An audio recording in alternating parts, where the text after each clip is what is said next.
আসসালামু আলাইকুম। পরবর্তী পার্টে আবারও তোমাদেরকে স্বাগত। তো এই পার্টে যে আমরা আলোচনা করবো সেটা হচ্ছে যদি কোনো ওয়ার্ডের সাথে কি পাই, যদি কোনো ওয়ার্ডের সাথে থিং পাই কি পাই। একটু আগে আমরা শিখছি যদি কোনো ওয়ার্ডের সাথে ওয়ান অথবা বডি পাইতাম তাহলে সাবজেক্ট হিসেবে দে লিখছি। তো এখানে দেখি যে ওয়ার্ড, এখানে একটা ওয়ার্ড আছে এবং ওয়ার্ডের সাথে থিং থাকবে। কোথায় থাকবে? শেষে, এন্ডে। কোথায়? এন্ডে, ব্যাস।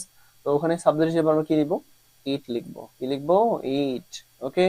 যেমন এক্সাম্পল ধরো, নো আছে এখানে, ওয়ার্ড হিসেবে একটা নো আছে এবং তার সাথে কি আছে? থিং। তাহলে কি আসলো এখন? নাথিং। আবার ধরো এনি আছে, এনির সাথে আছে থিং, এনিথিং, সামথিং। তো এরকম যত আমরা থিং যুক্ত সাবজেক্ট পাবো, কি যুক্ত সাবজেক্ট? থিং যুক্ত সাবজেক্ট, তাহলে আমরা অবশ্যই প্রোনাউন হিসেবে কি লিখবো? ইট লিখবো। এক্সাম্পলে যদি আসি, এক্সাম্পল দেখো যে নাথিং ওয়াজ সেড। তো নাথিং ওয়াজ সেইড এটাকে আমরা কিভাবে করব? আহ, এখানে নাথিং মানে আরেকটা বিষয় খেয়াল রাখতে হবে যে নাথিং, তারপর নো ওয়ান, নান, এগুলা নর্মালি নেগেটিভই থাকে। এখানে পজিটিভ চিন্তা করার দরকার নাই। নাথিং মানে কিছুই না। তো আম, বুঝতে হবে এখানে নট যুক্ত করার কোনো ওয়ে নাই। তো আমরা এখানে ওয়াজ আগে লিখবো, যেহেতু ওয়াজ এখানে দেওয়া গেছে ওয়াজ। ব্যাস, ওয়াজ, তারপরে নাথিং থাকলে কি হবে? ইট হবে। ক্লিয়ার? তো আমরা ইট কি জন্য নিলাম? নাথিং আছে এই জন্য ইট নিলাম। আর এখানে ইট নেওয়ার এটাই রিজন। Everything is okay. তা এভরিথিং এর জন্য আমরা নিব ইট, এবং ইজ তো দেওয়াই আছে। এবং বুঝতে হবে এটা কি পজিটিভ সেন্স, এর মধ্যে নট নাই, এভরিথিং সবকিছু। আমরা লিখবো isn't it. Isn't, isn't it. Okay. এবার দেখ, a barking dog seldom bites, মানে কি করা? ঘেউ ঘেউ, ঘেউ ঘেউ করা কুকুর কদাচিৎ কামড়ায়, মানে কামড়ায় না বললেই চলে। তো বুঝতে হবে যে এখানে ডগ, এ বার্কিং ডগ সেলডম বাইটস, মানে প্রেজেন্ট ইনডিফিনিট টেন্সে করা আছে। প্রেজেন্ট ইনডিফিনিট টেন্সে। আরেকটা বিষয় হচ্ছে তোমার সেলডম যেহেতু আছে এটা নেগেটিভ ফরমেশনেই আছে। সেলডম, রেয়ার, হার্ডলি এগুলো থাকলে নেগেটিভ থাকে, এটা পজিটিভ করতে হয়। আর এখানে বার্কিং ডগ, বার্কিং ডগ এটা ইতর প্রাণী বিশেষ হচ্ছে। তো এখানে ইট ব্যবহার করা যেতে পারে। ঠিক আছে, তাহলে আমরা এখানে যেহেতু সেলডম বাইটস লিখবো ডাস, does it. Okay. Does it কেন নিলাম? কারণ এখানে সেলডম আছে এই জন্য নট যুক্ত করলাম না। ওকে। তো আমার মনে হয় এটা ক্লিয়ার হয়ে গেছে। এবার পরবর্তীটাতে চলে আসি। এখানে যদি কোনো সেন্টেন্সের শুরুতে তোমরা দেয়ার অথবা ইট পাও, কোথায়? দেয়ার অথবা ইট যদি শুরুতে পাও, মূলত একটা গ্রামাটিক্যাল টার্মস, এটাকে ইন্ট্রোডাক্টরি দেয়ার অথবা ইট বলা হয়। তো দেয়ার অথবা ইট যদি সেন্টেন্সে পাও তাহলে অবশ্যই subject remain the same. Subject কিরকম থাকে? সেম থাকে। সাবজেক্ট চেঞ্জ হয় না। যেমন ইট ইজ সানি টুডে, তাহলে আমরা কি লিখবো? ইজ তো দেওয়াই আছে এখানে, আমরা ইজন্ট ইট। কি এটা? Isn't it. ওকে। আমরা এটা clear. There is a mistake, তাহলে এখানে ইজ আছে, ইজ আছে এবং সাবজেক্টে দেয়ার আছে। অবশ্যই আমরা লিখবো ইজন্ট দেয়ার। ওকে। এবার পরবর্তী অংশে যদি কোনো সেন্টেন্সের শুরুতে দিস অথবা দোজ থাকে, অবশ্যই এটা কোনো সিঙ্গুলার কোনো কিছুকে বোঝাবে না। দিস এইগুলো, ওইগুলো। যদি সিঙ্গুলার নাই বোঝায় তাহলে অবশ্যই আমরা ট্যাগে সাবজেক্ট হিসেবে দেই নিব। আবার যদি দিস এবং দ্যাট, এটা অবশ্যই সিঙ্গুলারকেই বোঝাবে। এটি, ওটি অবশ্যই সিঙ্গুলার বোঝাবে। এই জন্য তখন আমরা নিব ট্যাগে ইট। তখন আমরা এতটুকু ক্লিয়ার। যেমন দ্যাট ইজ এ কার, এই দ্যাট দ্বারা কাকে বোঝাচ্ছে? কারকে বোঝাচ্ছে। এবং কার, কয়টা কার? এখানে একটা গাড়ি। অবশ্যই আমরা কি ব্যবহার করব? একটা গাড়ি থাকার জন্য আমরা সিঙ্গুলার হিসেবে ইজ আগে লিখবো, ইজ। তারপর কি লিখবো? নট লিখবো, ইজন্ট, তারপর দ্যাট। দ্যাট থাকলে ইজন্ট, তারপরে দ্যাটের জন্য কি আসলো? যেহেতু সিঙ্গুলার, ইট। ওকে। এরপর দিস আর চার্মিং পিকচার্স, এখানে আর আছে। আর, আর তাহলে আর যেহেতু আছে আমরা লিখবো আর এন্ড, আর এন্ড, তারপর দিস থাকার জন্য মানে এইগুলো, এইগুলো, তাহলে অবশ্যই এইগুলোর কথা চিন্তা করে আমরা লিখবো ক্লিয়ার। এবার আমরা পরবর্তী ধাপে আসি। সেখানে আমরা দেখব যে one or it or all here, এই ধরনের যদি সাবজেক্ট পাই, one, it, all, here, there, এগুলো subject, subject remain the same. Subject same subject থাকে, মানে সাবজেক্ট কোনো পরিবর্তন হয় না। যেমন আল্লাহ অলওয়েজ হেল্প আস, তাহলে আমরা কি করব? এটা প্রেজেন্ট ইনডিফিনিট টেন্সে আছে। তাহলে বুঝতে হবে যে ডাজন্ট কি ব্যবহার করবো? ডাজন্ট, কারণ ওখানে নট নাই। নট আছে, নট নাই, এই জন্য ডাজন্ট। তারপর আল্লাহ থাকলে আল্লাহ নিব, ব্যাস। ওয়ান লাভস ওয়ানস মাদার, এখানে ওয়ান থাকলে ওয়ানই রাখতে হবে। এবং যেহেতু প্রেজেন্ট ইনডিফিনিট টেন্স লাভস আছে, বুঝতে হবে ডাজন্ট, ডাজন্ট কি ওয়ান। ওকে। আর মানে এই বিষয়টা ক্লিয়ার হয়ে গেল। এবার পরবর্তী অংশে আসি, আমরা এখানে দেখতে পাবো যে হাউ অথবা হোয়াট দ্বারা, হাউ অবলিক হোয়াট। মূলত হাউ আর হোয়াট দ্বারা এটা একটা ডব্লিউএস ওয়ার্ড এবং এক্সক্লামেটরি সেন্টেন্স হয়ে থাকে, এবং এখানে এক্সক্লামেটরি সেন্টেন্সের ভার্বটা সাইলেন্ট থাকে, এবং সেক্ষেত্রে আমরা সাবজেক্ট কি নেব? ইট নেব, অবশ্যই অবভিয়াসলি ইট নেব। কেন ইট নেব?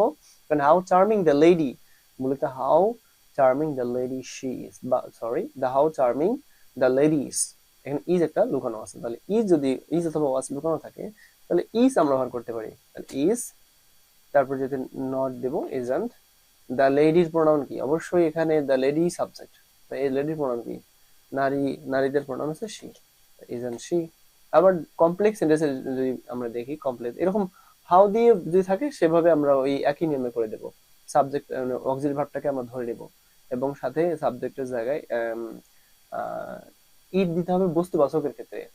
যেমন ধরো ইট কখন হবে, মানে এখানে ইটও বসানো যেতে পারে এবং শিও বসানো, হি শিও বসানো যেতে পারে। কিন্তু যদি আমরা দেখি এখানে আরেকটা সেন্টেন্স, যেমন ধরো এখানে আছে how how beautiful, how beautiful the scenery is, scenery is, how beautiful the scenery is, যদি এরকমটা আমরা পাই, ইজ এখানে নাই থাকলো, ইজ না থাকলো, তারপরে এরকম ফাঁকা দেওয়া থাকলো, ট্যাগ কোশ্চেন করতে হবে। এবার এটা করবো কিভাবে? নিয়ম হচ্ছে এখানে বুঝতে হবে ইট এখানে লুকানো আছে, তাহলে আমরা কি লিখবো? আর এটা বস্তুবাচক বোঝাচ্ছে, অবশ্যই ইজন্ট, ইজন্ট ইট। ওকে, তার মানে এটা ক্লিয়ার হয়ে গেছে। এবার পরবর্তী অংশ আছে, যেমন কমপ্লেক্স সেন্টেন্সের বলি, কমপ্লেক্স সেন্টেন্সের দুটো অংশ থাকবে। এই ধরনের কমপ্লেক্স সেন্টেন্সে মেইন ক্লোজকে ট্যাগ করতে হবে, মেইন ক্লোজকে। যেমন ধরো এখানে ইফ ইউ কাম, এটা একটা দুইটা অংশ কমপ্লেক্স সেন্টেন্সে, ইফ ইউ কাম এটা শর্ত দিচ্ছে, এবং আই উইল গো, তা আমরা কোনটা ট্যাগ করবো? অবশ্যই ইফ ইউ কাম এটা ট্যাগ করা যাবে না, এটা করা যাবে না, করতে হবে কি আই উইল গো। তাই এখানে উইল আছে, আমরা কি লিখবো? উইল থাকলে ওন, এটা তো আমরা শিখে গেছি, ওন তারপর আই। Okay, clear. এবার পড়তে ম্যাসকিউলিন জেন্ডার মানে পুরুষবাচক জেন্ডার কি কি দেখলে আমরা মানে সেটাতে হি ব্যবহার করবো। যেমন যদি আমরা কখনো ট্যাগ কোশ্চেন করার সময় সান পাই, ডেথ পাই, সান, ডেথ, লাভ, সামার, উইন্টার, রিভেঞ্জ, থান্ডার, তারপর ফিয়ার, ওয়ার, গ্রেট, এটসেট্রা, মানে এগুলোর মধ্যেই সাধারণত আসে, এবং না আসলে এগুলোর মধ্যেই সাধারণত আসে। তো এই ধরনের যদি আমরা পাই তাহলে এগুলোর প্রণাম হিসেবে আমরা কি ব্যবহার করবো? হি ব্যবহার করবো, হি, হি, হি। সান, আর একটা বিষয় আছে, যারা পৃথিবীতে কঠোর, তারপরে রুক্ষ টাইপ, মানে এই ধরনের কোনো কিছু সাধারণত যেগুলো মানুষকে আঘাত দেয়, কষ্ট দেয়, মানে এই ধরনের শব্দ যেসব আছে এগুলো সবগুলোর প্রণাম হচ্ছে হি। আর মনে রাখা সহজ আছে, যত পৃথিবীতে সুন্দর আছে সবগুলো সুন্দরের প্রণাম হচ্ছে সি। যেমন মেয়েরা সুন্দর, ঠিক এরকম, তার মানে আমি ছেলেদের অসুন্দর বলছি না, আমি একজন ছেলে।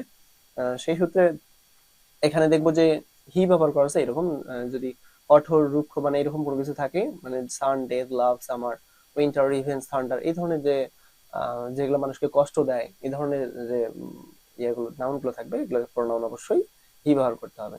তার মানে এই বিষয়টা ক্লিয়ার। যেমন এক্সাম্পল এখানে ডেথ হ্যাজ নো টাইম, মৃত্যুর কোনো সময় নেই, তাহলে আমরা এখানে হ্যাজ ব্যবহার করব, হ্যাজ, তারপরে হ্যাজন্ট, আর ডেথ যেহেতু তাহলে হ্যাজন্ট হি। তো এবার দেখো এখানে winter is the season of mist, তাহলে উইন্টার অবশ্যই এখানে ইজ তো দেওয়া হয়েছে, তাহলে ইজন্ট, কি ব্যবহার করবো? ইজন্ট,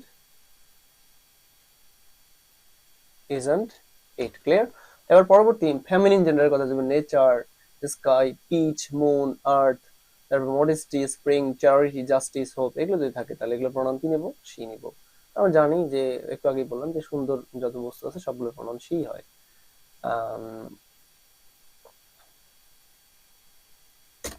যেমন আমরা যদি লিখি যে the earth, the earth moves, moves round the sun, যদি আমরা এটা করি তাহলে কি করব? বুঝতে হবে যে এটা আমার